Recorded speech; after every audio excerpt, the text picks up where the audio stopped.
The Star Wars saga, once a beacon of hope in a galaxy far, far away, now finds itself in a state of uncertainty. After years of questionable creative decisions, terrible films, and a decline in overall quality, Star Wars fans have become disillusioned with the franchise's future. It's something that's been discussed to death, but no matter how bad it gets, fans are always looking for a glimmer of hope, and after this weekend, some fans are thinking they've found it. The following is a world-class Bullshitters exclusive.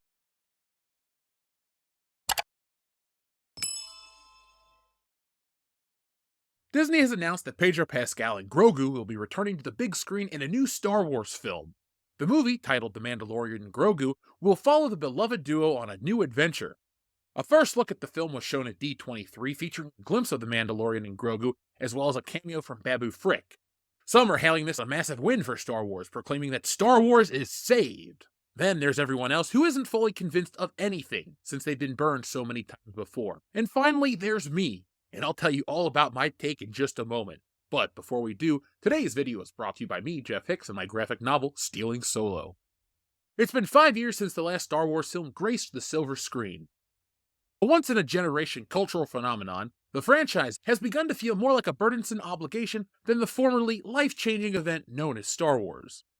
The once unwavering faith of fans has been tested and broken as the franchise's luster has dimmed considerably. The final theatrical installment in the Skywalker saga, The Rise of Skywalker, left a bitter taste in the mouths of fans.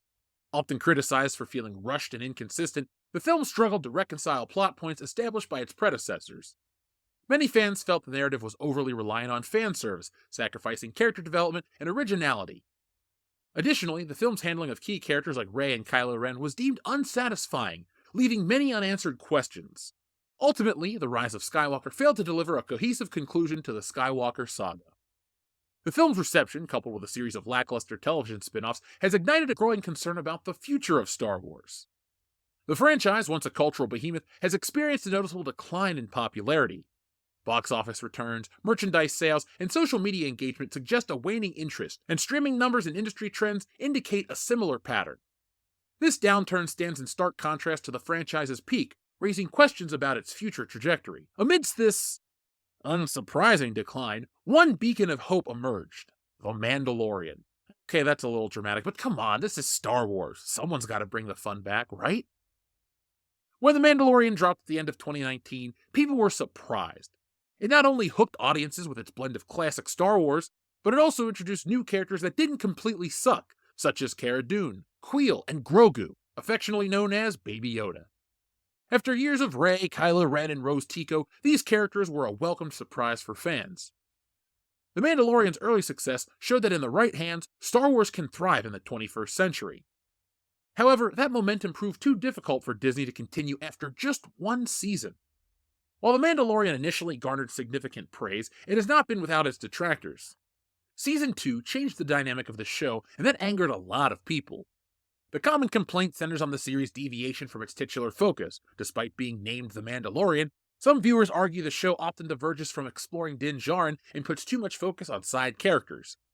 Critics argue the excessive focus on characters coupled with a departure from the Mandalorian culture has diluted the show's core concept. Another point of contention is Disney Star Wars nostalgia. Yeah, you've heard it here before, folks. They are the definition of overuse. While the appeal of revisiting familiar elements of the Star Wars universe is undeniably fun, The Mandalorian overindulges in fan service at the expense of storytelling. The frequent inclusion of nostalgic callbacks like Luke Skywalker hinders the series' ability to stand on its own merit. Cashing in on nostalgia and nostalgia alone is lazy and something fans no longer tolerate. Furthermore, the character of Grogu has become a bit much. While initially cute and endearing, the character's overwhelming popularity has overshadowed other aspects of the show. The excessive focus on characters like Bo-Katan, Ahsoka, and that random military officer also detracts from the development of Din Djarin and the overall narrative. The big question now is whether the remaining goodwill can translate to the big screen. Interest in The Mandalorian has dipped. Each season, less viewers tune in to watch The Mandalorian. A Mandalorian film could be a shot in the arm the franchise desperately needs. It offers a chance to draw in fans who have grown disillusioned with the recent output. By focusing on characters people actually like and exploring new corners of the Star Wars galaxy, Lucasfilm could surprise audiences, but more than likely, Lucasfilm will find a way to make it worse. Down in the comments, tell me how Lucasfilm will make it worse. Make me laugh. This is a last-ditch effort from Disney. They know that the projects announced at D23 won't help Star Wars as a whole. It's done. There's nothing left they can do. The shows have done more damage than good. Saying the Mandalorian movie will save Star Wars is like Deadpool and Wolverine saving the MCU. It is good. It has made a lot of money, but it doesn't undo what came before it, and there's Captain America: Brand New World to deal with next. Give me a string of good Star Wars, then we'll talk. No, I don't think it'll be enough. I don't think Star Wars can recover. Other franchises have the ability to, but Star Wars dropped the ball with each theatrical release so hard that they pissed off entire generations of people. Star Wars doesn't need a good film, it needs a good break. People need to want Star Wars again. What has alienated many people from the Disney era of Star Wars is a sense of detachment from the core elements that made the original trilogy so beloved. The reliance on fan service, these terrible plot lines, and a disregard for character development has left a terrible taste in fans' mouths.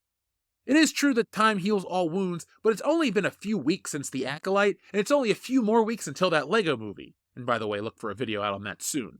So if every few months something shitty from Star Wars gets released, it's just going to undo all the growth to come from Mandalorian and Grogu. I know it sounds like a defeatist way to look at Star Wars, but folks, we've been living in Disney Star Wars now for almost a decade. This October, it'll be 10 years of destruction. And be honest, tell me down in the comments, has it been good? Has it been better? Have they really done better than what George Lucas did? I don't think so. Tell me what you think. Is this movie DOA? Are you actually interested in it? Is there a chance that it's going to save Star Wars? I've told you my take. You can tell me yours down below. I want to be excited. I want to love these things. I actually do like Star Wars, deep down in my core. But it's going to take a while. I'm not convinced on anything yet. And if The Acolyte is anything to base Disney Star Wars off of, why should I trust this? They always ruin it at some point. It's inevitable, just like Thanos. So folks, thank you for watching. I'll be back next time with more. In the meantime, be smart, be safe, be cool, but always be excellent to each other. Stealing Solo asks the greatest what-if question of all time. What if a group of disgruntled Star Wars fans kidnap Harrison Ford and force him to remake Star Wars in their basement? That, and a whole lot more, is answered in Stealing Solo, a Captain's Parody. Stealing Solo has been called Laugh Out Loud Funny and the greatest Star Wars parody since Spaceballs, and it's available now for a limited time only. Go to stealingsolo.com, which is powered by Shopify, so you get the reward-winning safety and security, and get yourselves a copy today. Once we sell through this limited backstock, I'm going back to the drawing board to bring you the sequel, which parodies Luke Skywalker's fall from grace, and finally the closing chapter, which I can't wait to get to, Frankenfisher, the Bride of Solo. And yes, it's exactly what you think it is. So folks, the only way to get that is go to stealingsolo.com right now, get yourselves a copy, and enjoy the greatest Star Wars parody since Spaceballs.